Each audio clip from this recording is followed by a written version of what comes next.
أعوذ بالله السميع العليم من الشيطان الرجيم بسم الله الرحمن الرحيم السلام عليكم ورحمة الله وبركاته الحمد لله رب العالمين والصلاة والسلام على أشرف الأنبياء والمرسلين سيدنا ومولانا محمد وعلى آله وصحبه أجمعين سبحانك لا علم لنا إلا ما علمتنا إنك أنت العليم الحكيم ولا حول ولا قوة إلا بالله العلي العظيم أما بعد. Apa khabar sedang penonton setia Tanyalah Ustaz? Biar tahu jangan keliru. Saya mengharapkan walau di mana jua kita semua berada, mudah-mudahan senantiasa dalam keadaan sihat walafiat, ceria-ceria selalu, dan mudah-mudahan senantiasa kita dilimpahi barakah oleh Allah Subhanahu wa taala. Amin insya-Allah. Para penonton, ibu-ibu, ayah-ayah bakal penghuni syurga Allah Subhanahu wa taala. Syukur alhamdulillah pada pagi ini Tanyalah Ustaz kembali bersiaran untuk edisi 13 November 2022 bersamaan dengan hujung minggu kita hari Ahad dan 18 Rabiul Akhir 1444 Hijri, dan masih lagi kita pada pagi ini, kalau semalam kita telah pun menghabiskan tadabbur kita untuk surah Sad, dan pada pagi ini kita sambung masih lagi kita bersama dengan bintang ilmuwan yang sebagaimana semalam kita bawakan kepada anda, iaitu Al-Fadhil Ustaz Haji Muhammad Zarifi bin Haji Muhammad Daud yang telah pun bersama dengan kita di studio pada pagi ini. Assalamualaikum Ustaz. Waalaikumsalam warahmatullahi wabarakatuh. Apa khabar? Alhamdulillah. Serba biru ni ya. Biru ini. Saya bergaya. Alhamdulillah. Baju Ustaz pun cantik juga tu. Alhamdulillah. Baju batik, masya-Allah, tabarakallah. Baik, dan untuk pada pagi ini Ustaz, kita berbicara tadabbur, taranum serta tafsir surah yang baru, iaitu surah Saffat, untuk kita bicarakan pada pagi ini. Dan ayat yang pertama sehingga ayat yang ketiga para penonton. Jadi bagi anda yang memiliki mushaf Al-Quran di rumah ataupun yang memiliki aplikasi Al-Quran di telefon pintar masing-masing, sama-sama kita rujuk Al-Quran, iaitu surah Saffat ini merupakan surah yang ke-37 di dalam Al-Quran, yang letaknya pada juzuk yang ke-23, merupakan surah Makkiyah dan memiliki 182 ayat. Jadi untuk tiga ayat yang pertama untuk kita bicarakan pada pagi ini, bagi anda yang menonton kami menerusi FB Live, jangan lupa untuk tekan butang kongsi, sebar luaskan, dan Tanyalah Ustaz juga bersiaran serentak menerusi TV3 dan TV9. Di TV9 sebagaimana biasa kita lanjutkan 30 minit siaran tambahan sehingga jam 8.30 pagi. Jadi terus setia menonton sehingga ke hujung rancangan insya-Allah, dan kita akan raikan soalan anda. Bagi yang ingin menghantarkan soalan dan juga kemusykilan, hubungi kami menerusi talian bebas tol yang tertera di kaca TV anda, ataupun paling mudah tinggalkan soalan anda menerusi poster di laman rasmi Facebook Tanyalah Ustaz TV3. Mudah-mudahan bermanfaat insya-Allah. Baik Ustaz, ya. Surah Saffat ataupun surah As-Saffat, ayat yang pertama sehingga ayat yang ketiga untuk mukadimah topik kita pada pagi ini. Dan taranum, kalau semalam kita guna hijaz, ya. hari ini mungkin kita guna bacaan lain juga sedikit Ustaz. Baik, mukadimah. insya-Allah. Assalamualaikum warahmatullahi wabarakatuh. Sahabat saya Dai Anas dan para penonton sekalian, kita cuba pagi ini kita menggunakan taranum nahawan insya-Allah. Kita cuba tengok jadi ke tidak ni. Kita try insya-Allah. Bismillahirrahmanirrahim. Was-saffati saffan فالزاجرات زجرا فالتاليات ذكرا صدق الله العظيم. Maksudnya, demi hamba-hambaku yang berbaris dengan berderet-deret, hamba-hambaku yang melarang dari kejahatan dengan sesungguh-sungguhnya. Ayat nombor 3 membawa maksud hamba-hambaku yang membaca kandungan kitab suci. Baik, muslimin dan muslimat, para penonton yang dirahmati Allah Ta'ala sekalian, selayang pandang an-nazaratul ammah, selayang pandang tentang surah As-Saffat, dimukadimahkan oleh sahabat saya Dai Anas tadi. Surah ini surah bernombor 37 daripada 114 surah dalam Al-Quranul Karim, dan surah ini mengandungi 182 ayat Dan surah ini, surah As-Saffat, merupakan surah yang pertama di dalam zon surah ataupun zon juzuk 23. Ini surah yang pertama dalam zon juzuk 23. Baik, para penonton, istimewanya tafsir pimpinan Ar-Rahman ini, pengarang bersama panel telah pun meletakkan mukaddimah surah As-Saffat. Maknanya sebelum kita membaca surah As-Saffat itu, bila kita baca mukaddimahnya, kita dapat mengetahui apakah yang akan dibicarakan di dalam 182 ayat ini. Baik, mari kita rujuk. Kalau dalam naskah kami ditanyalah Ustaz, naskah pada muka surat 1175. Baik, surah ini diturunkan di Makkah. Maknanya bila kita faham surah yang diturunkan di Makkah ataupun surah Makkiyah, para penonton ingat ya, surah-surah Makkiyah membahaskan 3 perkara utama. Ya, membahaskan 3 perkara yang utama. Yang pertama ialah perkara tauhid. Ya, perkara tauhid, satu. Yang kedua, ayat-ayat ataupun surah Makkiyah membicarakan tentang al-ba'ats ataupun hari kebangkitan selepas kematian, ya, hari akhirat, hari kiamat dua. Dan nombor 3, surah Makkiyah menceritakan tentang ar-risalah, membenarkan, memperakui serta menonjolkan kerasulan baginda Rasulullah sallallahu alaihi wasallam. Dan di dalam surah Makkiyah ini dibicarakan perkara-perkara akidah. Contoh arkanul iman, rukun-rukun iman.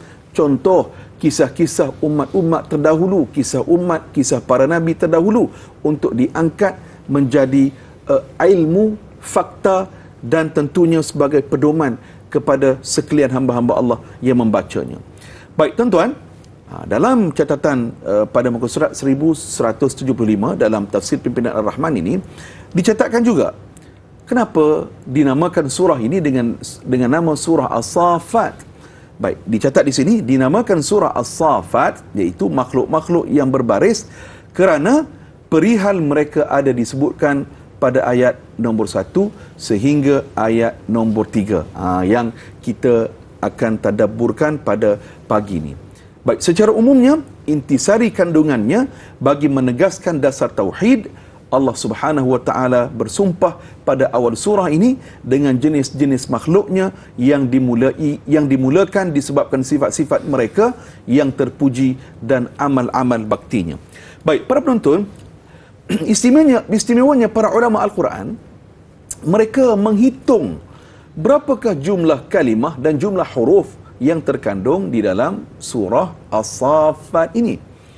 Jumlah ayat 182 ayat, jumlah kalimah ialah 860 kalimah dan jumlah hurufnya ialah 3826 huruf. 3826 huruf. Jadi Da'i Anas dan para penonton rahmati Allah, ini apabila kita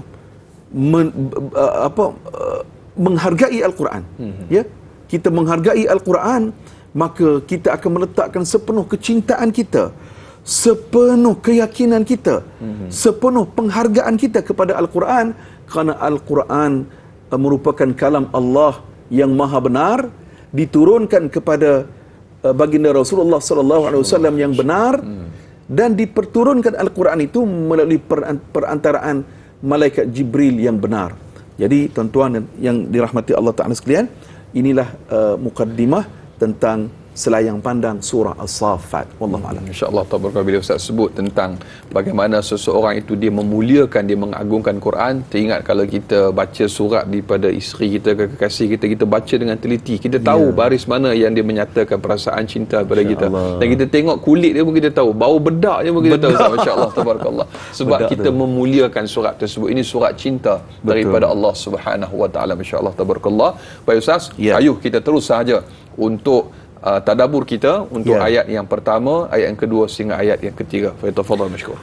Baik, para penonton rahmati Allah Ta'ala sekalian,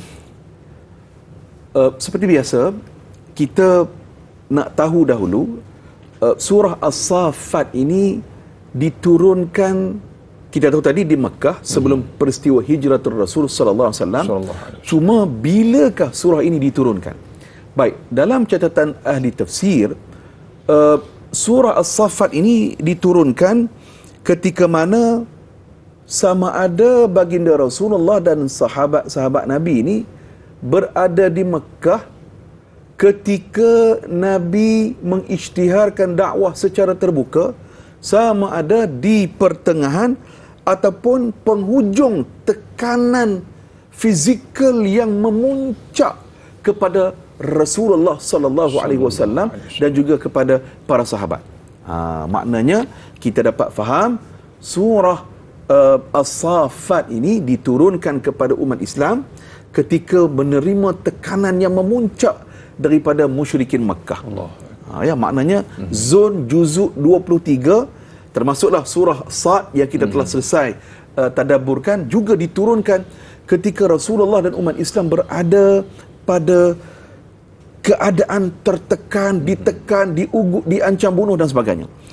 Baik, tuan-tuan rahmati Allah, kerana itulah pada waktu itu umat Islam yang berada di Mekah sekitar 50 orang sahaja. Satu Mekah tu umat Islam hanya ada 50 orang sahaja. Sahabat paling awal memeluk Islam. Ya. Dan pada waktu itu telah pun ada sekitar 3/4 daripada sahabat-sahabat Nabi ni yang telah pun pergi berhijrah ke Habasyah. Allah. Kan hijrah Habasyah tu 2 kali. Kan maknanya kerana apa umat Islam pergi ke Habasyah itu ialah tentunya lah kerana tekanan makin memuncak, jadi nak mencari tempat baharu. Di Suaka dia panggil. Ya, maknanya suaka. Perlindungan. Nak mencari tempat baharu dalam mengembangkan dakwah risalah tauhid dan risalah iman. Dan pada waktu itu, tuan-tuan, Quraisy dia yakin sungguh. Dia yakin sungguh. Dia kata apa? Muhammad dan umat Islam pasti akan mati di tangan kami. Allah. Pasti, sebab mereka sikit. Mereka lemah, mereka tak kuat. Dan umat Islam yang peluk Islam pula di kalangan al-mustad'afin, orang yang lemah. Kan? Jadi ini yang disebut sebagai ego, bongkak, bangga, sombong dan sebagainya. Kerana itu tuan-tuan dan rahmati Allah, nanti kita telusuri 182 ayat dalam surah As-Saffat ini, kita akan bertemu dengan sekali lagi Allah Ta'ala bawa cerita-cerita manusia-manusia sukses, para nabi dan para rasul. Antaranya Allah Subhanahu Wa Ta'ala tampilkan kisah 8 orang nabi. Nabi Ibrahim, Nabi Ismail, Nabi Musa, Nabi Harun, Nabi Yunus, Nabi Lut, Nabi Ilyas. Maknanya 8 orang para nabi dan para rasul ini disebut di dalam surah As-Saffat. Tentunya kerana apa? Kerana nak memberikan inspirasi dan motivasi kepada baginda sallallahu alaihi wasallam dan juga para sahabat. Jadi Dai Anas, itu secara yang kita boleh faham surah ini turun pada waktu kondisi bagaimana kepada Rasulullah dan para sahabat. Wallahu a'lam. Allahumma salli ala sayyidina Muhammad wa ala ali sayyidina Muhammad. Begitu besarnya cabaran yang diterima oleh Nabi sallallahu alaihi wasallam. Insya-Allah kita akan sambung selepas ini, Fadil Ustaz dan juga para penonton. Jangan ke mana-mana, terus setia menonton tayangan Ustaz. Biar tahu jangan keliru, kembali bergabung selepas ini.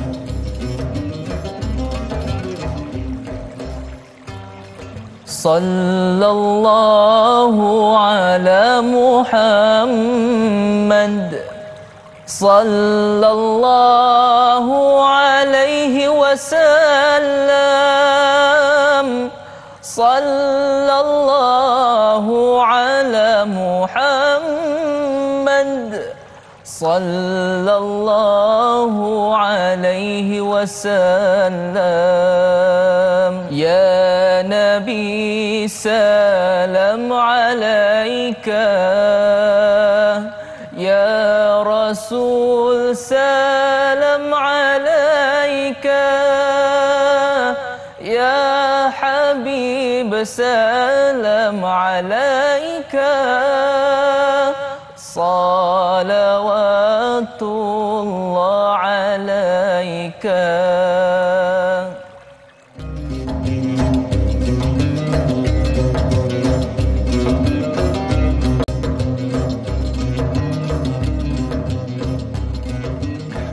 Surah As-Saffat memiliki 860 kalimah dan memiliki hurufnya iaitu sebanyak 3,826 huruf. Itu yang telah pun dijelaskan oleh ulama tafsir ataupun ulama Quran sebagaimana yang telah pun dijelaskan oleh Fadil Ustaz Haji Muhammad Zarifi bin Haji Muhammad Daud. Dan alhamdulillah para penonton, kita masih lagi bersama pada pagi ini membicarakan tadabbur, taranum serta tafsir surah Saffat ayat 1 hingga ayat 3. Dan untuk tadabbur kita sambungannya Ustaz. Tafadhal masykur. Baik, saudara penonton, apabila kita termasuk diri saya, kita semua, bila kita mengulang kaji, kita belajar tafsir dan tadabbur, tuan-tuan, kita akan menghargai Al-Quranul Karim. Sebagai contoh, tuan-tuan, kita tengok dia ada munasabah. Munasabah ni maknanya perkaitan antara surah sebelum dan surah yang berikutnya. Sebagai contoh, hubung kait. Contoh ya, dalam surah Yasin, surah As-Saffat sebelumnya surah Yasin. Baik tuan-tuan, pada ayat terakhir surah Yasin, kita ingat semua, tadi pun kita bacakan sebelum siaran, fa subhanallazi biyadihi malakutu kulli syai'in wa ilaihi turja'un. Oleh itu akuilah kesucian Allah dengan bertasbih, dengan mengucapkan tasbih, subhanallah, Tuhan yang memiliki dan menguasai tiap-tiap sesuatu dan kepadanya lah kamu semua dikembalikan. Baik, itu ayat terakhir dalam surah Yasin. Baik tuan-tuan, tengok hubung kaitnya. Dalam permulaan surah As-Saffat, Allah Subhanahu wa taala merakamkan ini makhluk Allah Subhanahu wa taala. Pada 3 ayat ini, makhluk Allah inilah sentiasa bertasbih, sentiasa berzikir, sentiasa beribadah kepada Allah Subhanahu wa taala. Tengok betapa indahnya, cantiknya ya Al-Quranul Karim, dan inilah merupakan kitab mukjizat ya, kitab mukjizat yang mesti kita hargai dan kita jadikan pedoman dalam hidup kita. Baik, tuan-tuan rahmati Allah. 10 ayat yang pertama ini dalam surah As-Saffat akan merumuskan perkara penting dalam hidup kita, iaitulah perkara ghaib. Maknanya penjaga berita ghaib, perkara ghaib itu ialah para malaikat, dan yang menyampaikan perkara ataupun berita ghaib itu ialah para nabi dan para rasul. Dan kerana itu tuan-tuan, kalau kita masuk pada ayat yang pertama, Allah Subhanahu wa taala telah bersumpah ya, Allah Taala telah bersumpah dengan hamba Allah ini, yang mana Allah sifatkan, Allah gambarkan mereka berbaris-baris dengan berderet-deret. Baik tuan-tuan, dalam Al-Quran ini khususnya dalam 114 surah ada sekitar 15 surah yang mana surah itu Allah mulakan dengan sumpah.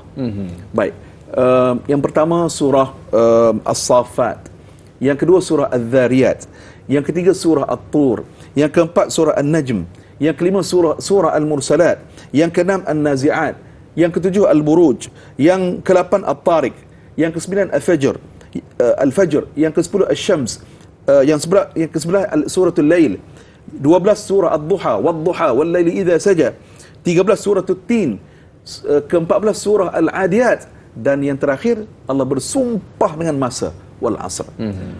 Masya Allah, maknanya Allah Ta'ala bersumpah, maknanya dalam Al-Quran ada 15 surah, salah satunya iaitulah surah As-Saffat. Baik, panjang sikit kan, supaya kita memahami dan kita menghargai Al-Quranul Karim. Biar tahu jangan keliru. Itu kita punya tagline kita kan. Baik tuan-tuan, kenapa surah As-Saffat? Kenapa dinamakan surah As-Saffat? Kerana tuan-tuan, ada juga para ulama tafsir yang menamakan surah ini dengan nama surah Az-Zabih. Az-Zabih ni maknanya sembelih kan. Sebab kita sebut awal tadi, sebab nanti kita akan bertemu dengan cerita pengorbanan Nabi Ibrahim dan juga Nabi Ismail alaihi salatu wassalam. Tetapi tetapi jumhur ulama ya, mengikut Syekh Ibnu Ashur rahimahullah ta'ala mengatakan, jumhur ulama disepakati oleh para ulama tafsir, surah ini dinamakan dengan nama surah As-Saffat. Dan dalam satu riwayat daripada Ibnu Umar, hadis ini direkodkan oleh Al-Imam An-Nasa'i, kana Rasulullah sallallahu alaihi wasallam ya'muru bit-takhfif. Ibnu Umar bagi tahu Rasulullah sallallahu alaihi wasallam mengarahkan para imam yang semayang di masjid dan di surau yang ramai. Maknanya jemaah orang awam ni kan, bersolat jadi imam pada jemaah orang awam. Nabi minta supaya at-takhfif, maknanya diringankan. Maknanya kalau baca tu janganlah panjang-panjang sangat. Tapi bila kita baca hadis ini, bukanlah bererti imam kena baca wal asri je. Inna a'tayna kul wallah. Selesai masalah. Selesai masalah. Maknanya bukan itu, maknanya walaupun takhfif tapi maknanya Jangan melampau sangat. ya, maknanya jangan ringkas sangat kan. Baik, Ibnu Umar cerita, Abdullah bin Umar cerita, baginda Rasulullah sallallahu alaihi wasallam bila jadi imam ada kalanya baginda sallallahu alaihi wasallam membaca surah As-Saffat. Maknanya 182 ayat. Kan Rasulullah sallallahu alaihi wasallam baca. Bila sebut tentang solat ni, tuan-tuan, saya teringatlah satu riwayat daripada Huzaifah Al-Yamani. Huzaifah cerita, tuan-tuan, pada satu ketika Huzaifah tengok Nabi semayang. Jadi sahabat ni, dia apa yang Nabi buat, mereka pasti nak buat. Huzaifah pun berdiri belakang Rasul, ikut Nabi semayang. Pada rakaat pertama, tuan-tuan, selepas membaca surah Al-Fatihah, baginda baca ayat-ayat awal dalam surah Al-Baqarah. Jadi Huzaifah bila dia cerita balik, dia duk ingat mungkin nak baca 10-20 ayat je. Rupa-rupanya Nabi baca ayat pertama sampai ayat penghabisan. Al-Baqarah, tuan-tuan, ada berapa ayat? 286. Tak rukuk lagi, Nabi sambung pula baca surat Ali Imran. Tak rukuk lagi, Nabi sambung pula surat An-Nisa. Surat An-Nisa 176 ayat. Lepas habis surat An-Nisa, barulah baginda rukuk pada rakaat pertama. Al-Baqarah, Ali Imran, An-Nisa. Cuba total, cuba kita kira berapa? Semua tu, kalau saya tak salah, 662 ayat. 662 ayat pada rakaat yang pertama. Semayang malam Nabi. Semayang malam. Ya, salat qiyamul lail. Maknanya, tuan-tuan, nak ceritanya, cintanya kita kepada Al-Quran, bila kita membaca, membicarakan Al-Quran, makin rasa kita hamba. Wallahu a'lam. Allahu akbar, masya-Allah, tabarakallah. Itu antara bagaimana kaedah kita berinteraksi dan berkomunikasi dengan Al-Quran bagi orang yang merasai kelazatan dan kesedapan dengan Al-Quran. Masya-Allah, tabarakallah. Banyak lagi akan kita bicarakan selepas ini untuk topik tafsir dan taranum kita. Terus setia menonton.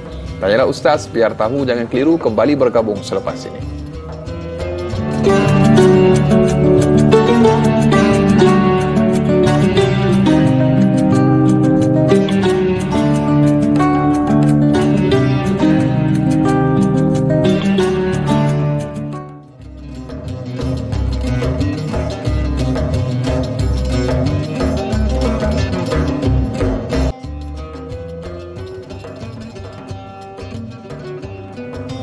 Alhamdulillah, masih lagi terus setia bersama dengan Tayla Ustaz.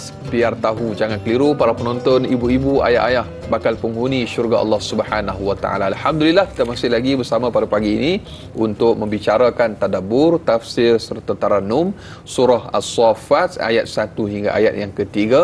Dan masih lagi kita bersama dengan bintang ilmuwan kita, murabbi kita, Fadil Ustaz Haji Muhammad Zarifi bin Haji Muhammad Daud. Dan Al-Fadil Ustaz, kita mengucapkan jutaan terima kasih kepada para penonton yang masih lagi terus setia bersama dengan kita dalam Tayla Ustaz pada pagi ini.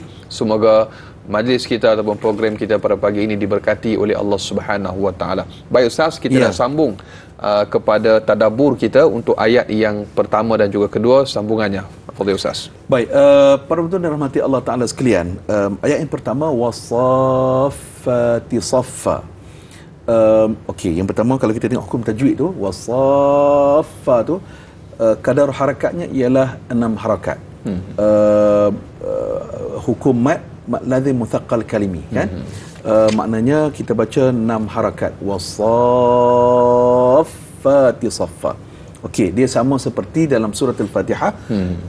Siratal ladzina an'amta 'alaihim ghairil maghdubi 'alaihim waladdallin. Okey, 6 harakat. Okey, tuan-tuan, Allah Ta'ala menggambarkan wasaffati saffa, demi makhluk yang berbaris berderet-deret. Okey, para ulama tafsir telah membincangkan siapakah hamba Allah ataupun makhluk Allah yang dimaksudkan di dalam ayat ini. Sepakat para ulama yang dimaksudkan di dalam ayat ini iaitulah para malaikat. Ya, para malaikat yang berbaris-baris berderet-deret seperti dalam saf, ataupun seperti tentera, kan, polis yang nak menerima arahan. Maknanya begitulah sifatnya maknanya berbaris berderet-deret untuk menerima arahan titah perintah daripada Allah Subhanahu wa taala. Baik, tuan-tuan yang dirahmati Allah taala sekalian, malaikat merupakan hamba Allah Subhanahu wa taala, ya, hamba Allah yang tidak melakukan maksiat kepada Allah Subhanahu wa taala. La ya'sunallaha ma amarahum wa yaf'aluna ma yu'marun. Mereka tidak engkar, mereka makhluk yang sentiasa taat dan patuh kepada Allah Subhanahu wa taala. Mereka beribadah dan mereka melaksanakan segala apa yang telah dititah perintahkan oleh Allah Subhanahu wa taala. Baik, yang kedua, Allah Subhanahu wa taala telah menciptakan malaikat dan menentukan bahawa malaikat ini akan selalu mentaati Allah Subhanahu wa taala, dan malaikat akan sentiasa beribadah kepada Allah Subhanahu wa taala. Tuan-tuan, malaikat jumlahnya tidak terhitung banyaknya. Tapi yang wajib kita percaya 10 malaikat kan. Cuba nyanyi sikit lagu Kemuliaan Raihan. Allahu akbar. Kan Adam itu Nabi. Adam, Idris, Nuh, Saleh. Jibril, Jibril, ya kan. Lagu ni dia pagi-pagi dia tak apa nak datang. Dia tak main kan. Kena jemput anak saya kat dalam. Bagi dia nyanyi tak. Okey, maknanya 10 malaikat itu yang wajib kita percaya. Tetapi mana yang wajib percaya 10, tetap wajib beriman pada malaikat, tetapi jumlah malaikat itu tidak terhitung banyaknya. Baik, dalam sebuah riwayat hadis, baginda sallallahu alaihi wasallam telah memberikan satu isyarat. Maksudnya, inni ara ma la taraun. Nabi kata, aku lihat benda yang kamu tak lihat. Wa asma'u ma la tasma'un. Dan aku mendengar apa yang kamu tak dengar. Attatis sama. Dan di hujung riwayat itu Nabi kata, tidak ada satu ruang, ya, tidak ada satu ruang selebar 4 jari. Mana 4 jari kita ni kurang lebih, kecuali ataupun melainkan ada malaikat yang sedang meletakkan dahinya bersujud beribadah kepada Allah Subhanahu wa taala. Oh, cuba bayang banyak situ. Itu gambaran dia, Ustaz. Itu gambaran yang baginda sallallahu alaihi wasallam berikan kepada kita. Baik, tuan-tuan yang dirahmati Allah, kerana itu para malaikat menjunjung tugas-tugas yang telah Allah taala berikan kepada mereka.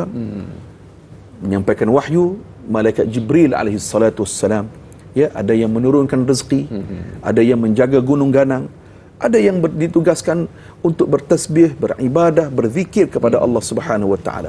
Jadi tuan-tuan, maknanya Allah Subhanahu wa taala mahu kita di dalam ayat ini mengikut para ulama, ayat nombor 1, iaitulah kita mesti belajar ataupun mengambil pedoman malaikat ini ialah hamba Allah yang sentiasa taat dan patuh dalam melaksanakan ibadah kepada Allah Subhanahu wa taala. Jadi bagaimana kita nak mengaitkan ataupun nak refleksi ayat ini dalam diri kita? Tentu sekali dah tuan-tuan, kedudukan kita ataupun tanggungjawab kita melebihi daripada malaikat. Kita dimuliakan kerana wa idz qala rabbuka lil malaikati inni ja'ilun fil ardi khalifah. Kita manusia dimuliakan kerana apa? Kerana kita diberikan tanggungjawab khalifah. Memakmurkan alam ini seperti yang dikehendaki oleh agama. Jadi, tuan-tuan rahmati Allah, jangan lupa tugasan kita ada amanah yang mesti kita tunaikan. Kerana itu tuan-tuan, bangun saja pagi tadi, ada bangun pukul 5 pagi, ada bangun 4:30 pagi, ada bangun pukul 6 pagi, kan? Ada bangun pukul 7 pagi. Tuan-tuan, jangan lupa kita ada tanggungjawab kita. Apa dia? Nombor 1, iaitulah beribadah kepada Allah Subhanahu wa taala. Khususnya 5 salat fardu. Ya, subuh, zuhur, asar, maghrib, isyak. Ini merupakan tuntutan yang mesti kita letakkan keutamaan dalam hidup kita. Kerana itu tuan-tuan, Sayyidina Mu'adz bin Jabal dia tanya pada Rasulullah, "Ya Rasulullah, tolong tunjuk pada aku satu benda yang mana kalau aku buat benda-benda itu, ya Rasulullah, dapat memasukkan aku dalam syurga dan dapat membebaskan aku, menjauhkan aku, menjarakkan aku, menyelamatkan aku daripada api neraka." Tuan-tuan, Nabi bagi 6 perkara. Salah satunya ialah Nabi sebut, iaitulah menjaga salat. Menunaikan salat, menjaga salat. Jadi tuan-tuan rahmati Allah, yang kita nak belajar ataupun refleksi ayat ini, iaitulah jangan lupa kita mesti menjaga ibadah. Dan tuan-tuan, jangan lupa seperti yang kita faham, kita dua perkara. Yang pertama, hablum minallah, hubungan kita dengan Allah. Yang kedua, hablum minan nas, hubungan kita sesama insan. Tuan-tuan, ada satu riwayat Abu Hurairah, dia menceritakan ada satu ketika itu sahabat-sahabat Nabi datang jumpa Rasulullah dan mengadu satu masalah, cerita satu masalah. Apa yang diceritakan? Dia cerita begini. Dia kata, ya Rasulullah, ada seorang fulanah, seorang wanita ini, dia sembahyang malam, alhamdulillah. Dia puasa sunat rajin. Dia sedekah rajin, buat kebaikan rajin. Cuma satu masalah, mulut leza. Allah Akbar. Mulut puaka. Mulut tak ada insurans. Kan orang kata bahasa orang sekarang. Bahasa BBNU kan, bahasa anak-anak sekarang. Tuan-tuan, maknanya mulut dia menyakitkan hati jiran dan sebagainya. Lancang. Jadi bila diajukan masalah ini, tuan-tuan, Rasulullah sebut apa? Rasulullah sebut fulanah ataupun wanita ini di kalangan ahli neraka. Allahu Akbar. Tuan-tuan, ni kita takut, tuan-tuan. Termasuk dari saya lah, kita takut, kita rasa kita kemah dah. Kan? Tapi disebabkan kita tak jaga hubungan sesama manusia, akhirnya menyebabkan kita ini rupa-rupanya kita duk sangka kita ahli syurga, tetapi rupa-rupanya kita calon ahli neraka. Wal'iyadzubillah, wallahu a'lam. Masya-Allah, tabarakallah. Jadi antara perkara yang perlu dijaga anggota zahir kita ialah lisan. Yang Nabi SAW sabdakan, man kana yu'minu billah wal yaumil akhir falyaqul khairan aw liyasmut, atau kama qala, sabda Nabi SAW, bahkan siapa yang mengaku beriman kepada Allah dan hari akhirat, maka hendaklah dia berbicara yang baik sahaja ataupun dia diam. Maka inilah antara gambaran yang telah pun dijelaskan, dikongsikan oleh Fadhil Ustaz. Dan Ustaz, kita sambung sedikit lagi untuk ayat yang ketiga, hamba-hambaku yang membaca kandungan kitab suci. Ustaz. Baik, tuan-tuan dan rahmati Allah Ta'ala sekalian, Al-Imam Asy-Syanqiti apabila membahaskan tiga ayat ini, beliau mengatakan kumpulan para malaikat inilah tiga sifat yang Allah Ta'ala gambarkan di dalam ayat ini. Tiga sifat mereka. Yang pertama, mereka beratur ataupun berbaris-baris, berderet-deret untuk melaksanakan apa yang Allah Ta'ala arahkan kepada mereka. Mereka taat sungguh kepada perintah Allah Subhanahu Wa Ta'ala. Okey, itu satu. Yang kedua, tuan-tuan, pada ayat nombor 2 tadi, fazzajirati zajra. Para malaikat ini, mereka melarang dari kejahatan dengan sesungguhnya. Maknanya malaikat ini mereka mencegah manusia kita ini daripada melakukan kemungkaran. Ilham dari malaikat maksudnya. Maknanya malaikat menegur kita, kan? Dan kerana itu, tuan-tuan, in rahmati Allah Ta'ala sekalian, cumanya pada ayat nombor 2 ini ada beberapa tafsiran ulama. Satu yang tadi, maknanya malaikat melarang manusia ni daripada melakukan dosa ataupun kejahatan. Satu. Pendapat yang kedua, para ulama kata maksud ayat nombor 2 ni ialah malaikat tugasnya ialah apabila Allah Ta'ala tentukan satu-satu kawasan itu turun hujan. Kan, satu-satu kawasan itu turun hujan. Jadi malaikat inilah yang bertugas untuk menolak awan tersebut, untuk pergi ke sana, mendung dan sebagainya, dan menurunkan hujan di kawasan yang telah ditentukan oleh Allah Subhanahu Wa Ta'ala. 2. Nombor 3, tuan-tuan yang rahmati Allah, ayat nombor 2 ini membawa maksud, mengikut ahli tafsir, para malaikat mereka mempermudahkan urusan hidup manusia. Mempermudahkan urusan hidup manusia. Ini tiga pendapat yang dikemukakan oleh para ulama. Pun begitu, tuan-tuan rahmati Allah, apa yang nak disebutkan di sini, Asy-Syanqiti mengatakan maknanya ini ialah sifat malaikat yang kedua, iaitulah mereka amat benci kepada kemungkaran, mereka amat benci kepada dosa, maksiat dan sebagainya. 2. Dan nombor 3, tuan-tuan, nombor 3, fattaliyati dzikra. Para malaikat ataupun hamba-hambaku, kata Allah, yang membaca kandungan kitab suci. Kalau kita lihat dalam nota kaki dalam tafsir pimpinan Ar-Rahman ini dicatatkan 1504, bagi menegaskan dasar tauhid, Allah Subhanahu Wa Ta'ala bersumpah dengan jenis-jenis makhluknya yang dimuliakan disebabkan sifat-sifat yang terpuji dan amal-amal bakti mereka. Makhluk-makhluknya yang tersebut ialah malaikat atau orang-orang yang beriman dan orang yang beramal, yang melakukan amal-amal soleh. Tuan-tuan, ini maknanya 3 sifat malaikat ataupun para malaikat yang dinyatakan dalam surah As-Saffat. Baik, tadi tuan-tuan, At-Taliyat, maknanya malaikat inilah mereka membaca Al-Quranul Karim.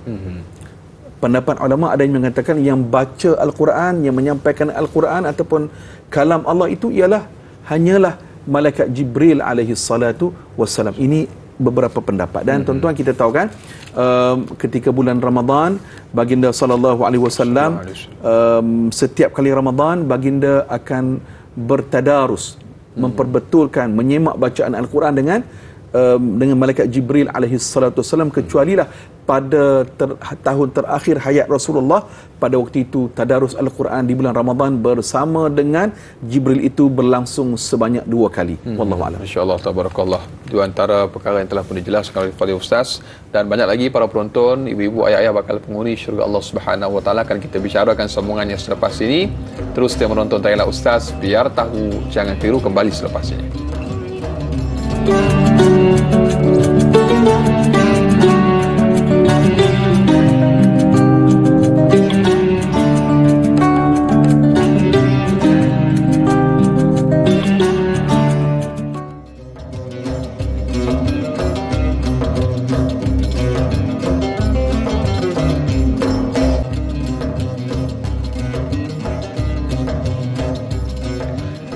Alhamdulillah, terima kasih dan terima kasih. Kurang lebih sejam kita bersiaran semestinya dalam Tanyalah Ustaz, biar tahu jangan tiru. Para penonton, ibu-ibu, ayah-ayah bakal penghuni syurga Allah Subhanahu wa taala. Alhamdulillah, pada pagi ini masih lagi kita membicarakan topik tafsir, taranum serta tadabbur surah As-Saffat ayat 1 hingga ayat yang ketiga, dan masih lagi kita bersama dengan murabi kita, bintang ilmuwan kita Al-Fadhil Ustaz Haji Muhammad Zarifi bin Haji Muhammad Daud. Para penonton, bagi anda yang ingin mengajukan soalan dan juga kemusykilan, inilah masanya. Suarakan ataupun hantarkan soalan anda menerusi ruangan komen di Facebook Tanyalah Ustaz TV3, atau paling mudah hubungi kami menerusi talian yang tertera di kaca TV anda. Dan jangan lupa, bagi yang menonton menerusi FB Live, tekan butang kongsi, sebar luaskan, mudah-mudahan bermanfaat insya-Allah. Baiklah Fadil Ustaz, kita telah pun selesai membicarakan tadabbur ketiga-tiga ayat tersebut, dan kini kita ingin raikan soalan daripada sahabat Facebook kita yang bertanya, iaitu Muhammad Effendi Mat Daud bertanya.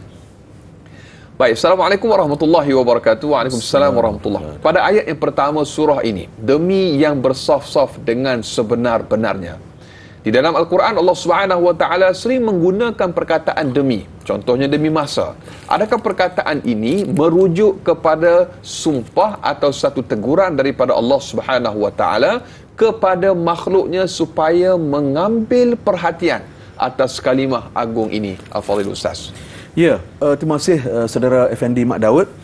Allah bersumpah dengan hambanya, iaitulah para malaikat dalam ayat ini, untuk menempelak golongan musyrikin Mekah ataupun Quraisy, yang mana mereka ini degil, keras hati, keras kepala. Mereka tidak mahu beriman dengan perkara-perkara gaib. Mereka tak mahu beriman dengan risalah tauhid yang dibawa oleh baginda Rasulullah sallallahu alaihi wasallam. Mereka tolak. Setelah diberikan peringatan berulang-ulang kali, tetapi hati mereka tak mahu lembut juga. Mereka menolak kebenaran.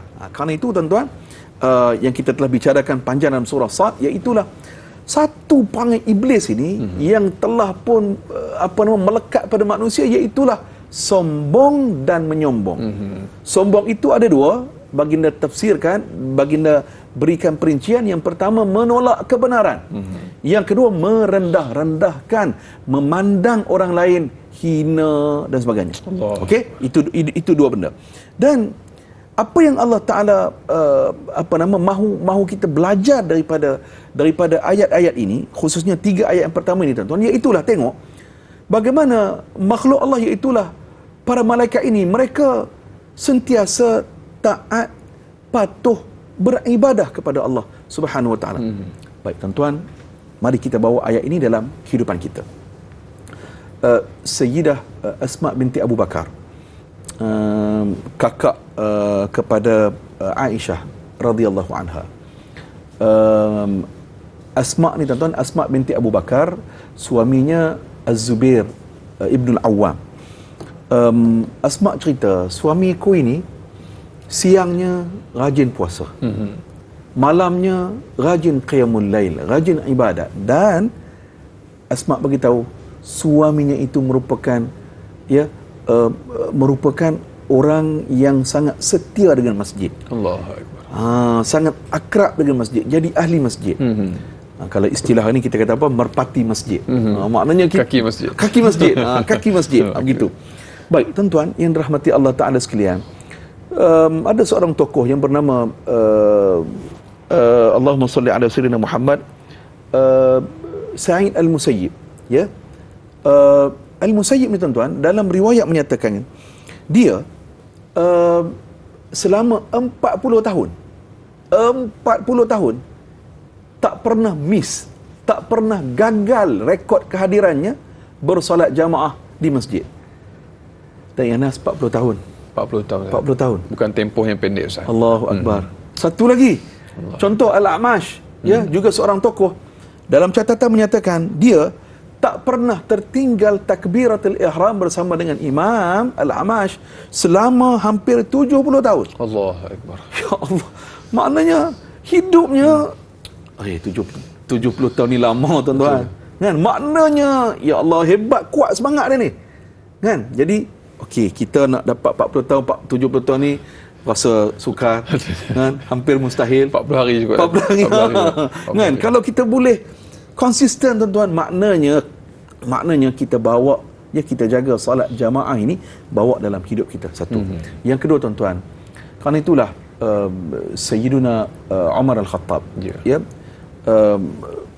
telah sebutkan kepada kita ada 3 benteng. Hidup kita ini 3 benteng. 3 benteng, Ustaz. Yang pertama baca Quran, yang kedua zikrullah, berzikir kepada Allah, dan yang ketiga kita bersahabat ataupun kita jadi ahli masjid.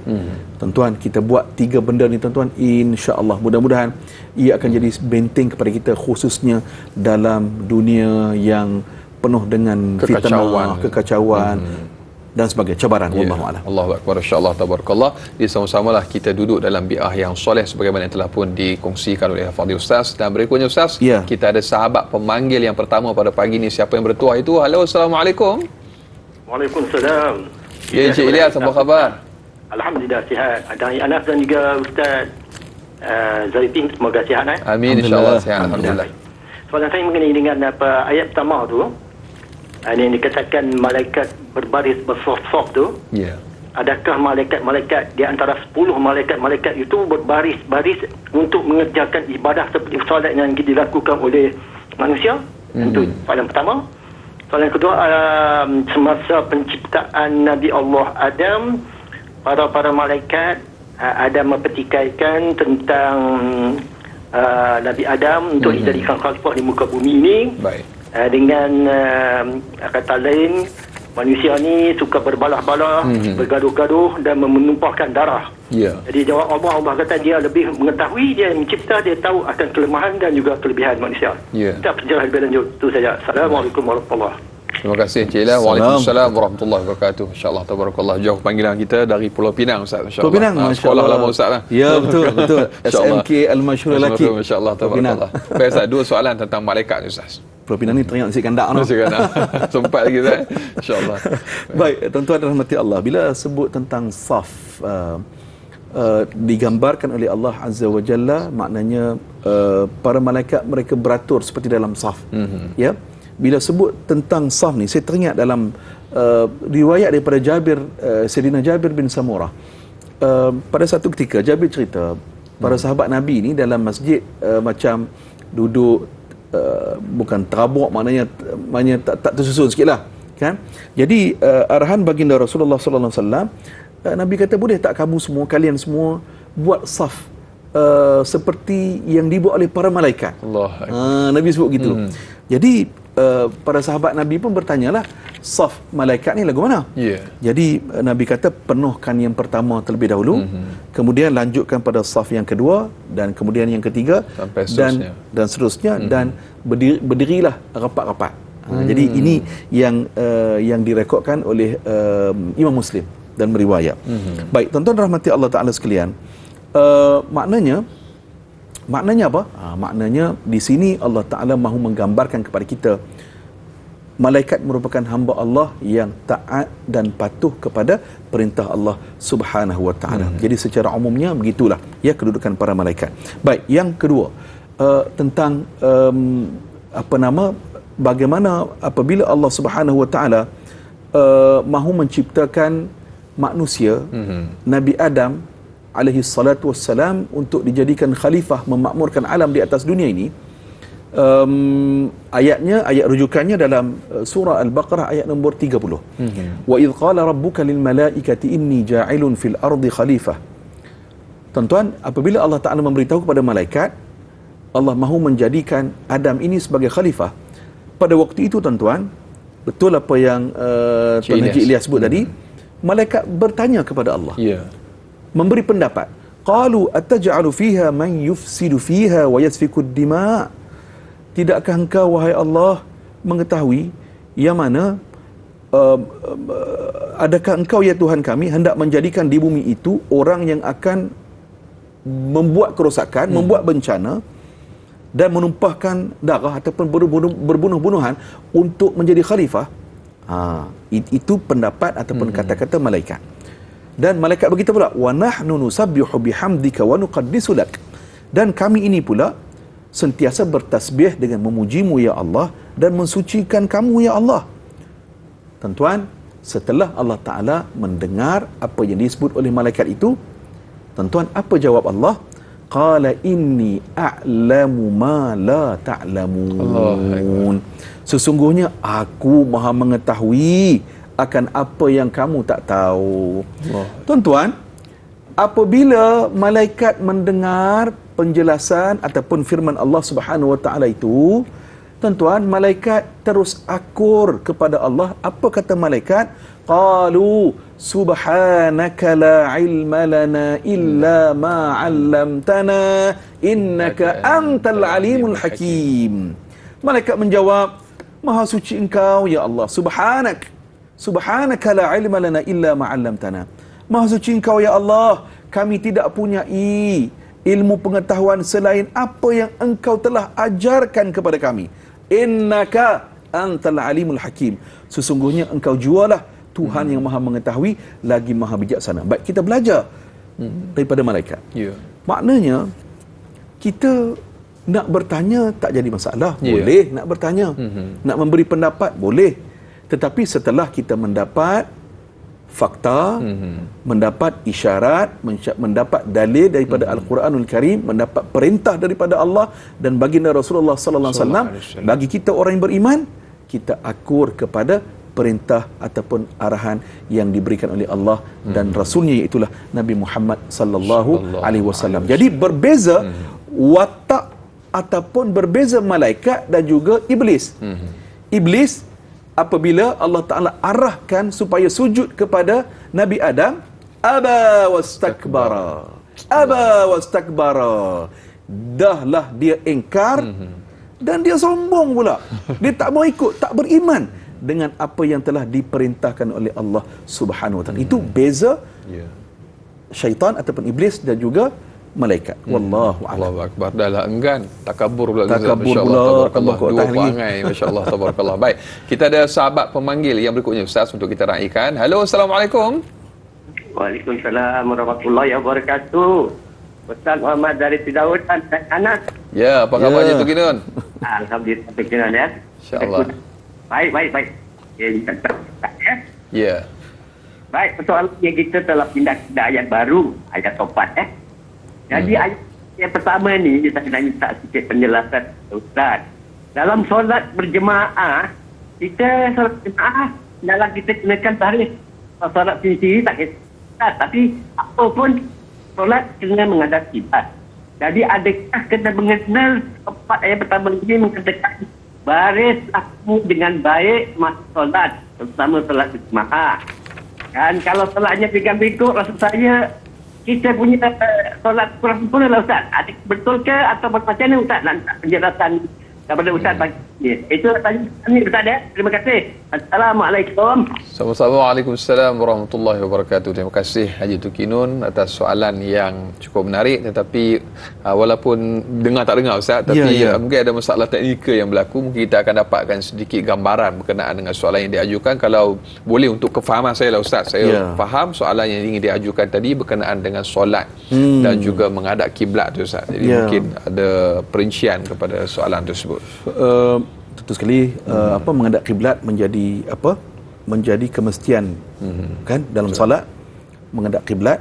Yang kedua tentulah kesempurnaan solat itu ialah kita menjaga memelihara saf kita. Kan? Jadi memelihara saf dengan teratur, dengan tertib. Dan bagi orang lelaki, bagi kita ni maknanya lebih aula kita mengejar saf yang awal itu. Kan kerana apa?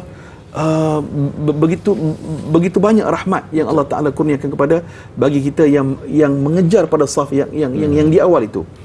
Jadi maknanya kita bagi orang lelaki ni kena main masjid awal kena main surau. Untuk banyak hari Jumaat Ustaz. Hari Jumaat.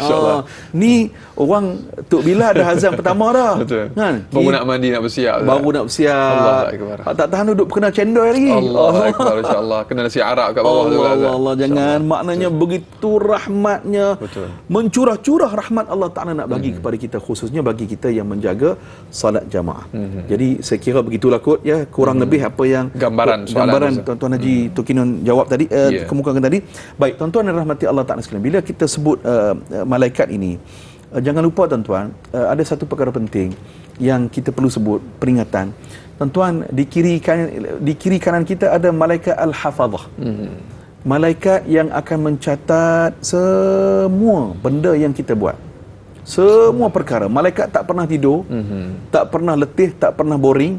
Kita ni boring kan? Tak ada cuti Ustaz. Tak ada cuti. Allah. 24 jam mereka menjunjung tugas yang Allah Ta'ala berikan kepada mereka.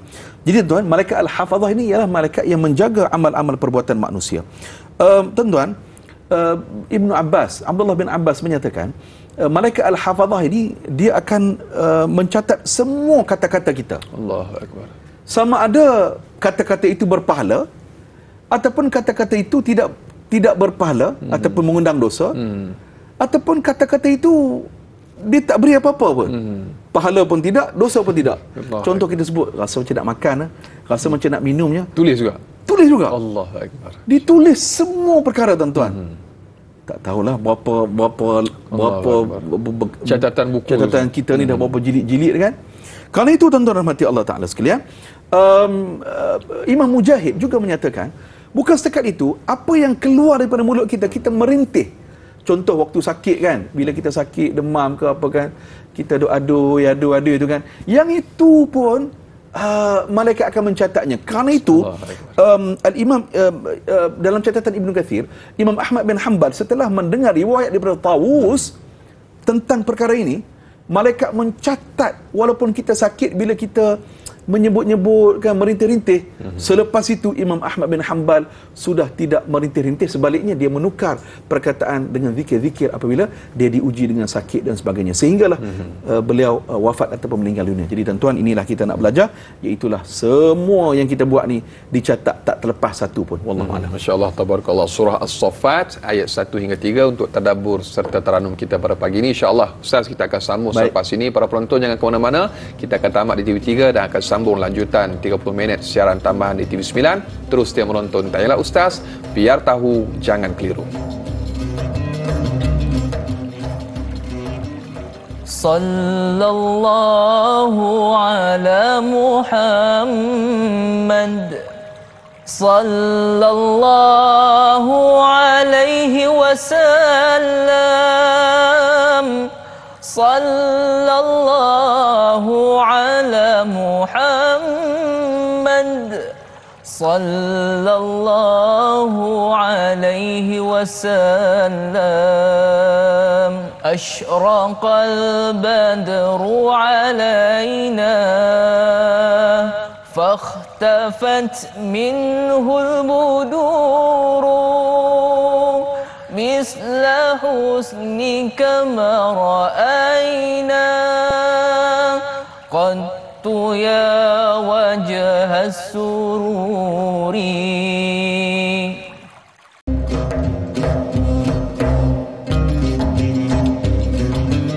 Alhamdulillah, terima kasih para penonton atas kesetiaan dan tontonan anda dalam tayangan Ustaz Biar Tahu Jangan Keliru, lanjutan 30 minit siaran tambahan di TV9 kami bawakan kepada anda. Dan Alhamdulillah kita masih lagi bersama dengan Al-Fadhil Ustaz Haji Muhammad Zarifi bin Haji Muhammad Daud untuk sama-sama kita meneruskan perbincangan kita, tadabbur kita serta tarannum surah As-Saffat ayat 1 sehingga ayat yang ketiga. Kita doakan semoga Allah Subhanahu Wa Taala jadikan kita dalam kalangan orang-orang yang layak mendapat syafaat Al-Quran. Amin. Allahumma amin, insya-Allah. Dan Fadil Ustaz, alhamdulillah tadi kita telah pun bicarakan tadabbur serta beberapa ayat yang kita raikan soalan daripada sahabat kita, dan ini ada soalan yang berikutnya Ustaz. Daripada sahabat Facebook Fas Ismail.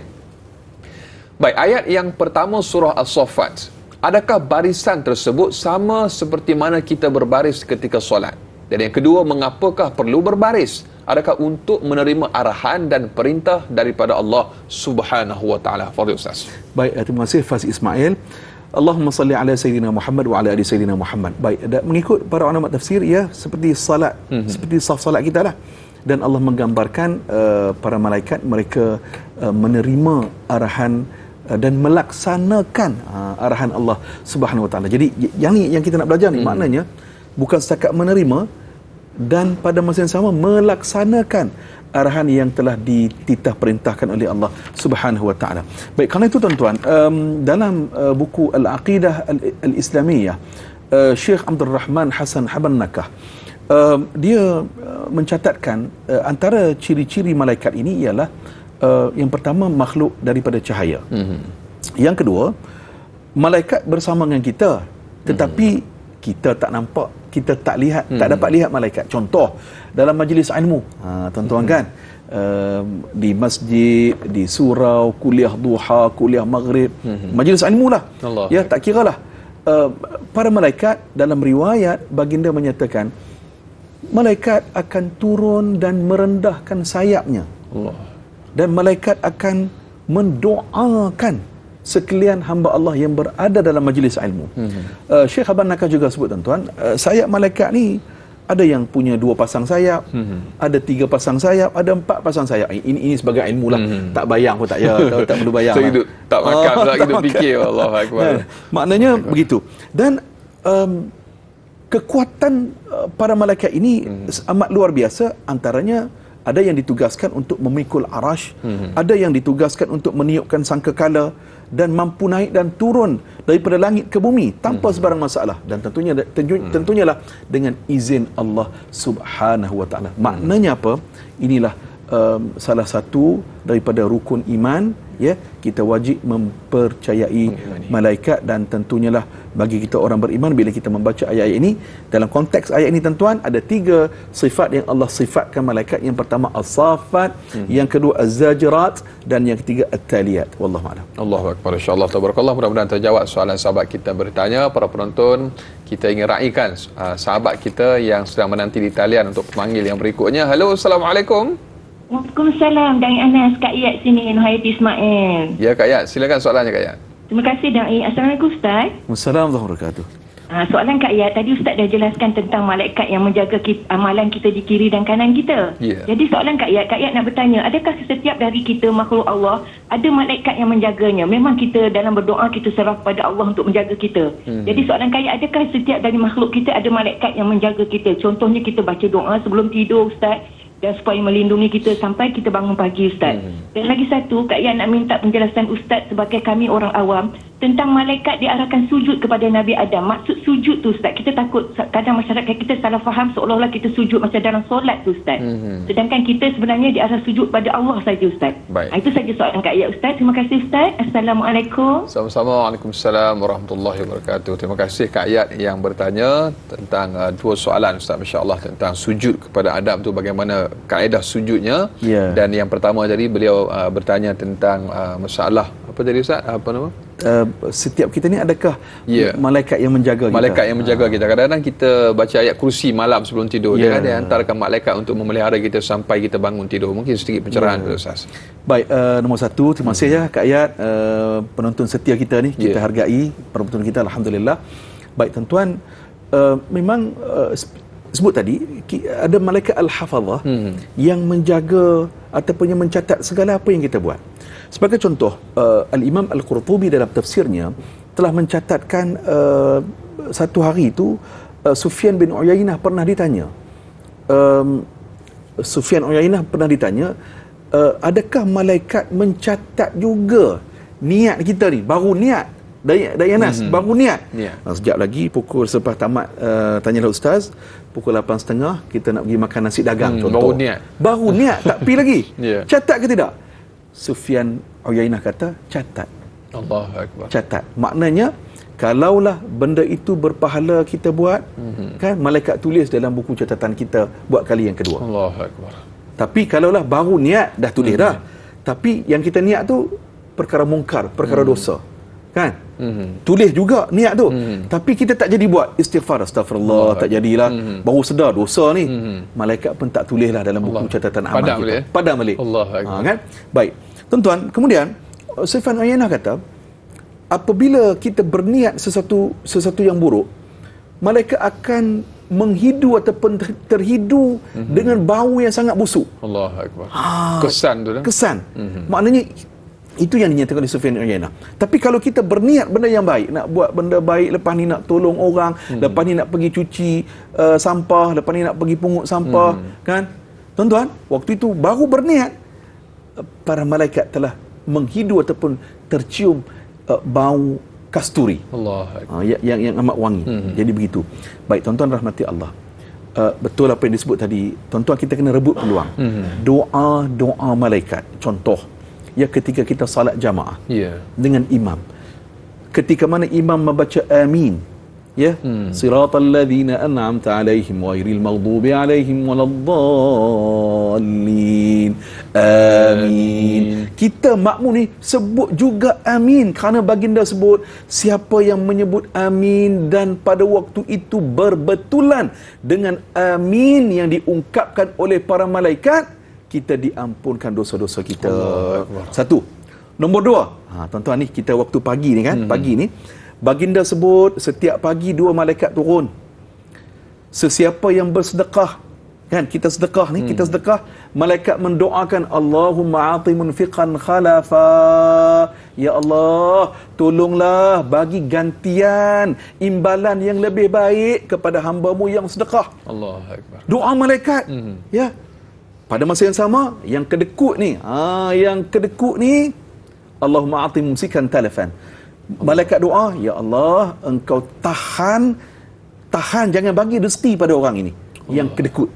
Jadi tuan-tuan, jomlah kita ambil semangat ni, kita perbanyakkan sedekah walaupun sedikit amountnya tak apa, tapi kita nak dapat doa malaikat tu. Kan keberkatan. 2. Baik, kita kongsi 3, kita cukupkan 3. Tuan-tuan, apa dia? Tuan-tuan, Nabi sebut sesiapa yang mendoakan sahabatnya ataupun sesiapa sahaja dengan tanpa orang itu tahu kita doa untuk dia, Allahu akbar, malaikat yang berada kiri kanan dia akan sebut apa? Walaka mithluh, untuk kamu juga doa yang kamu doakan kepada orang yang kamu doakan ini, dia tak tahu kamu sedang doa untuk dia. Betul. Maknanya ini antara tips yang ulama sebut, antara tips untuk kita doa dimakbulkan, kita doa untuk orang lain. Okey, itu soalan yang pertama. Yang kedua, sujud tadi kan? Okey. Sujud malaikat setelah Allah Ta'ala arahkan supaya sujud kepada Nabi Adam. Baik, tuan-tuan, dalam tafsir, sujud yang dimaksudkan itu ialah sujud hormat, bukan sujud ibadat. Itu pendapat yang pertama. Maknanya Allah Ta'ala arah malaikat supaya sujud kepada Nabi Adam, itu sujud hormat kepada Nabi Adam, bukan sujud ibadat. Okey, itu pendapat yang pertama. Pendapat yang kedua, para ulama tafsir kata macam ni, yang mengarahkan supaya sujud itu ialah Allah Subhanahu Wa Ta'ala, pemilik syariat, empunya syariat. Jadi apabila Allah sendiri yang menyuruh supaya sujud kepada Nabi Adam, empunya syariat, empunya peraturan yang Tuhan sendiri yang suruh sujud, maka tidak jadi masalah dan dibenar ataupun dibolehkan. Tamsilannya beginilah para ulama sebut, walaupun laisa kamitslihi syai', tak sama pun, ya, tapi tamsilannya macam ni. Contoh tuan-tuan, kita berada di persimpangan jalan raya, lampu isyarat. Kan pada waktu puncak pukul 8 pagi sebagai contoh, jadi anggota polis trafik yang berkawal, yang berjaga di tempat lokasi itu, walaupun lampu merah dia arahkan jalan. Jadi oleh kerana pihak berautoriti yang mengarahkan supaya kita jalan juga ataupun bergerak juga walaupun lampu merah, maka itu tidak jadi kesalahan, sebab yang memberikan arahan itu ialah pihak yang berautoriti ni tadi. Masya-Allah, tabarakallah. Wallahu taala alam. Jelas contoh yang Ustaz bagi itu senang ataupun mudah untuk difahami. Mudah-mudahan kita dapat sama-sama ambil iktibar. Dan berikutnya Ustaz, kita ingin raikan lagi soalan daripada sahabat Facebook kita. Kita ada Nur Dahlia Biru. Assalamualaikum warahmatullahi wabarakatuh. Waalaikumsalam. Assalamualaikum warahmatullahi. Ayat yang kedua, adakah pencegahan terhadap kemungkaran dan kemaksiatan umat Islam perlu ada kerjasama daripada semua pihak menurut landasan hukum serta penetapan syariat? Dan yang kedua soalannya, adakah setiap daripada kita dipertanggungjawabkan untuk mencegah dan melarang seseorang itu daripada melakukan sesuatu kemungkaran apabila ianya berlaku di hadapan mata? Mohon perkongsian ilmu. Terima kasih, Fadil Ustaz. Baik, terima kasih Puan Nur Dahlia Biru. Saya gabungkan jawapan untuk kedua persoalan. Tentu sekali tuan-tuan, bagi kita orang yang beriman, kita sama sekali tidak akan redha dengan maksiat dan juga dengan apa-apa kemungkaran. Kerana antara ciri orang yang beriman, wal takum minkum ummatun yad'una ilal khair wa ya'muruna bil ma'ruf wa yanhauna 'anil munkar. Maknanya sebaik-baik umat itu ialah yang pertama, orang itu mengajak untuk buat kebaikan. Dan yang kedua, mencegah kemungkaran. Jadi maknanya ini letak duduk kita orang beriman, kita tidak redha dan kita benci dengan apa-apa kemungkaran, maksiat, ketidakpatuhan kepada Allah Subhanahu Wa Taala. Satu. Yang kedua, bila kita benci, bila kita tak setuju, kita tak redha, kita mesti juga didik diri kita, ya, supaya kita pun sedaya mungkin jangan buat perkara yang Allah Taala tak redha. Jangan buat perkara apa yang Allah Taala benci, jangan buat. Kenapa kita bimbang tuan-tuan, ya? Dalam Al-Quran Allah peringatkan, kabura maqtan indallahi an taqulu ma la taf'alun. Kebencian yang sangat besarlah di sisi Allah Taala bagi orang yang mana dia cakap tapi dia tak buat. Allah Akbar. Kan? Dia cegah orang maksiat, dia cegah tapi dia buat maksiat tersebut. Allah Akbar. Wal'iyadzubillah. Baik tuan-tuan, kerana itulah tuan-tuan, baginda Rasulullah sallallahu alaihi wasallam memberikan cara kepada kita untuk kita mencegah kemungkaran ataupun maksiat. Nombor satu, dengan tangan ataupun dengan kuasa yang kita ada. Baik, kita bawa dalam keluarga kita tuan-tuan. Contoh, ya, kita sebagai mak ayah, tiba-tiba kita mendapati anak-anak kita ada buat sesuatu yang menyalahi hukum syarak, yang menyalahi agama. Tuan-tuan, kita sebagai mak dan ayah, ya, wibawa yang ada pada kita, amanah yang ada pada kita, kita mesti tegur anak-anak, ambil tindakan. Ambil tindakan. Jangan biarkan begitu saja. Jangan kita kata, tak apalah, kecil budak lagi, kan. Tiba-tiba kita tengok dalam beg sekolah anak kita ada video porno sebagai contoh, kan. Jadi kita kena ambil tindakan dengan seberapa segera yang mungkin. Satu. Yang kedua, dengan lisan kita, dengan memberikan nasihat, teguran.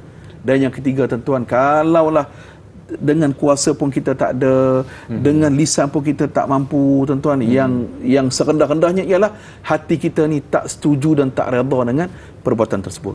Jadi tuan-tuan, ini 3 cara yang disebutkan oleh baginda sallallahu alaihi wasallam. Yang paling penting tuan-tuan, kita mesti menggerakkan agenda ini, iaitulah menyebar kebaikan dan juga kita menghalang, mencegah, memberi nasihat supaya maksiat tidak berlaku. Wallahu a'lam. Allahu akbar. Mudah-mudahan terjawab soalan sahabat kita yang bertanya. Dan berikutnya Ustaz, kita ingin raikan sahabat pemanggil kita yang berikutnya. Halo, Assalamualaikum. Waalaikumsalam warahmatullahi wabarakatuh. Dai Anas dan Ustaz Muhammad Zarifi, Muhammad Daud, saya Umar Abdul Majid dari Felda Cini Timur 3, Pekan Faham. Assalamualaikum Ustaz dan Da'i. Waalaikumsalam warahmatullahi wabarakatuh. Ya, soalan saya begini Ustaz. Ustaz kita dah tahu, Ustaz dah panjang lebar menjelaskan tugas malaikat tadi. Soalan saya Ustaz, kadang-kadang kita memperlekehkan kewujudan malaikat.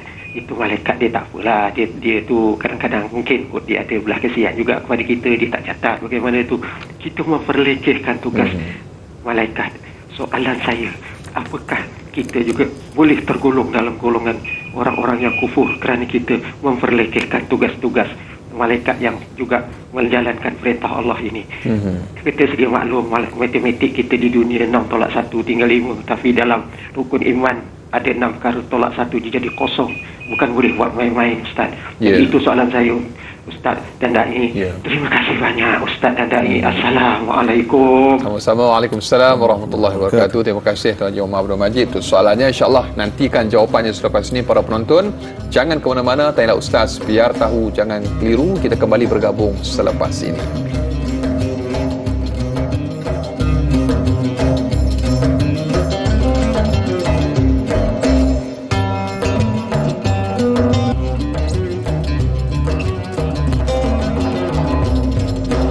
Alhamdulillah, sehingga ke hujung rancangan masih lagi terus setia bersama dengan Tanyalah Ustaz biar tahu, jangan keliru. Saudara sedang penonton, ibu-ibu, ayah-ayah bakal penghuni syurga Allah Subhanahu wa taala. Mari kita renung sejenak. Bilakah kali terakhir kita membaca Al-Quran ataupun kita mengkhatamkan Al-Quran? Jika sudah sekian lama kita tidak mengkhatamkan ataupun membaca Al-Quran, maka itulah salah satu kebimbangan kepada kita, yang mana kita takut Allah Subhanahu wa taala tidak ingin kita membaca Al-Quran disebabkan kelalaian dan kealpaan kita. Kerana itu, mari segera kita kembali kepada Allah Subhanahu wa taala. Allah Maha Pengampun, iaitu kembali kita bertaubat. Tubu ilallahi taubatan nasuha. Bertaubatlah dengan sebenar-benarnya. Tinggalkanlah seketika kesibukan dunia. Mudah-mudahan kita semua layak mendapat syafaat Al-Quran di akhirat kelak. Amin, insya-Allah, mudah-mudahan. Baiklah, kita masih lagi bersama para penonton dengan murabi kita Al-Fadhil Ustaz Haji Muhammad Zarifi bin Haji Muhammad Daud untuk kita meneruskan perkongsian dan juga taranum serta tadabbur surah As-Saffat ayat 1 sehingga ayat yang ketiga. Fadhil Ustaz, di minit-minit akhir dalam Tanyalah Ustaz pada pagi ini, kita mengucapkan sekali lagi jutaan terima kasih kepada para penonton atas kesudian anda untuk terus kekal bersama dengan kami dalam Tanyalah Ustaz pada pagi ini. Dan Fadhil Ustaz, sebelum kita teruskan dengan kita raikan soalan kita daripada sahabat Facebook, kita ada soalan daripada Tuan Haji Omar Abdul Majid tadi yang mengajukan kepada kita tentang persoalan malaikat tadi, Ustaz. Baik, terima kasih Tuan Haji Omar. Tentang memperlekeh, mempersenda, tak percaya, tuan-tuan, ini ialah perangai akhlak jahiliyah. Mereka bukan tidak diberitahu, mereka bukan tak tahu, tetapi mereka menolak kebenaran Al-Quranul Karim. Mereka tolak kebenaran Al-Quran. Mereka tak percaya kepada hari akhirat. Mereka tidak percaya kepada hari kebangkitan. Bahkan mereka mempersendakan baginda. Mereka kata, ya Rasulullah, selepas wahai Muhammad, setelah kami semua ni mati, bila kamu sebut kami akan dibangkitkan, adakah kami dibangkitkan dengan rupa bentuk yang baru? Dia tanya tu bukan dia nak tahu. Disindir. Satira. Kerana itu tuan-tuan, Abu Jahal sebagai contoh. Abu Jahal dalam riwayat dia bukan tak tahu dan dia bukan tak tahu dan dia bukan tak pernah dengar Al-Quran. Dia dengar Al-Quranul Karim dan dia tergoda dengan ayat-ayat Al-Quranul Karim. Tetapi masalahnya ialah dia ego. Dia menolak kebenaran Al-Quranul Karim. Begitulah Al-Walid Al-Mughirah pun perkara yang sama. Jadi tuan-tuan yang dirahmati Allah Ta'ala sekalian, apabila kita membaca ayat-ayat seperti ini yang mana Allah Ta'ala menceritakan tentang malaikat dan sebagainya, kita belajar apa? Belajar tentang integriti. Integriti. Integriti itu maknanya apa? Bahasa pengurusan integriti yang kita faham ialah kita sedar diri bahawasanya kita di atas dunia ni kita sebagai hamba. Tuan-tuan, bila sebut sebagai hamba, tuan-tuan, saya teringat tokoh tabi'in, ulama tabi'in namanya Imam Hasan Al-Basri. Tuan-tuan, cerita ni ialah Imam Hasan Al-Basri dia tidak mengambil kesempatan walaupun dia seorang tokoh ulama yang hebat, tokoh ilmuwan yang hebat. Dalam catatan ini tuan-tuan, satu hari dia pergi ke pasar. Dia orang terkenal, dia tokoh yang hebat. Bila pergi ke pasar nak beli barang tuan-tuan, tiba-tiba penjual barang kata kepada dia, hadza laka bikadha, hadza laka bikadha. Maknanya istilahnya kita faham macam ni lah. Dia ni orang masyhur, kan, pergi ke pasar, jadi pakak-pakak berebut lah kalau hari ni nak selfie, kan, nak khidmat kan? Nak khidmat. Jadi okey, penjual ni kata okey, okey, barang ni kalau kamu beli, kalau orang lain aku jual RM100. Tapi kerana kamu Imam Hasan Al-Basri, aku bagi kepada kamu RM50. Allah. Mana diskaun RM50. Baik tuan-tuan, tengok integriti Imam Hasan Al-Basri. Dia kata apa?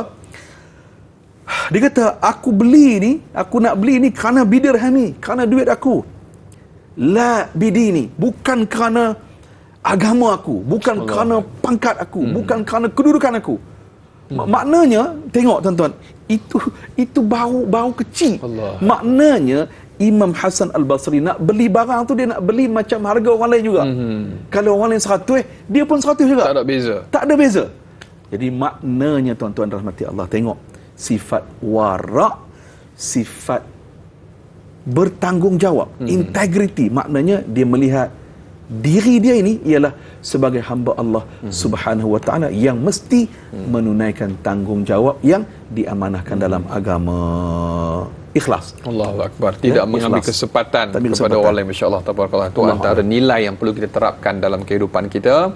Dan para penonton, Fadil Ustaz, saudara-saudara, kita telah pun berada di minit-minit akhir di penghujung rancangan kita Tanya Ustaz pada pagi ini. Telah pun kita pelajari 3 ayat daripada surah As-Saffat, ayat yang pertama sehingga ayat yang ketiga.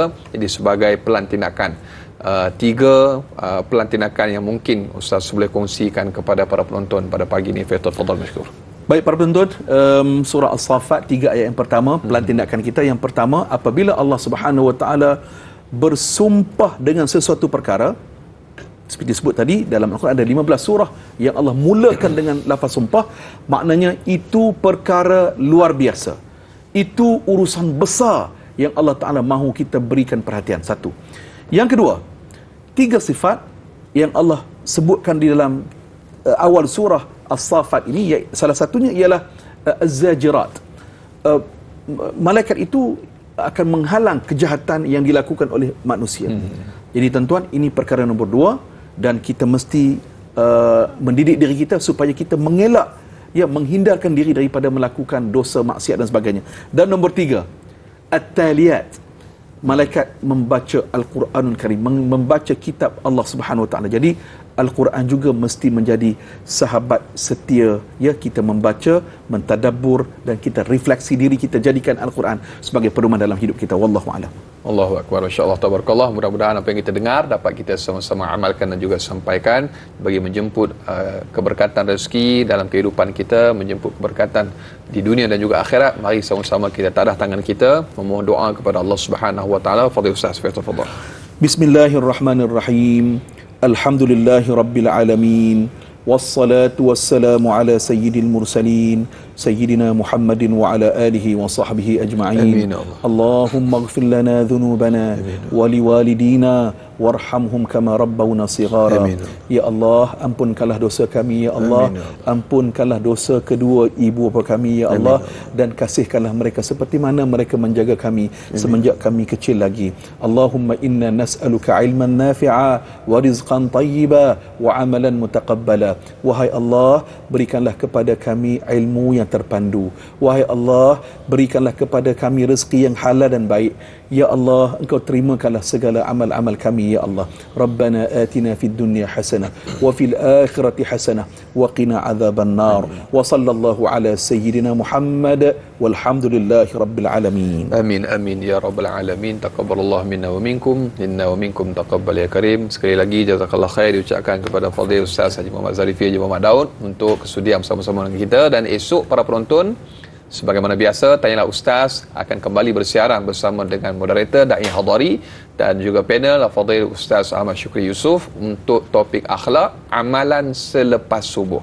Amalan selepas subuh. Apakah amalannya? InsyaAllah kita akan sama-sama ikuti esok jam dan juga waktu yang sama. Para penonton, terima kasih atas tontonan anda.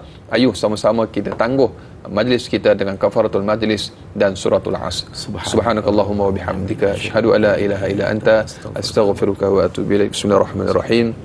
wal 'asr innal insana lafi khusr illa allazina amanu wa 'amilus solihat wa tawasaw bil haqq wa tawasaw bis sabr. Amin amin ya rabbal alamin. Sekian, wabillahi taufiq wal hidayah. Assalamualaikum warahmatullahi wabarakatuh. Sallu ala Nabi Muhammad. Allahumma salli ala sayyidina Muhammad.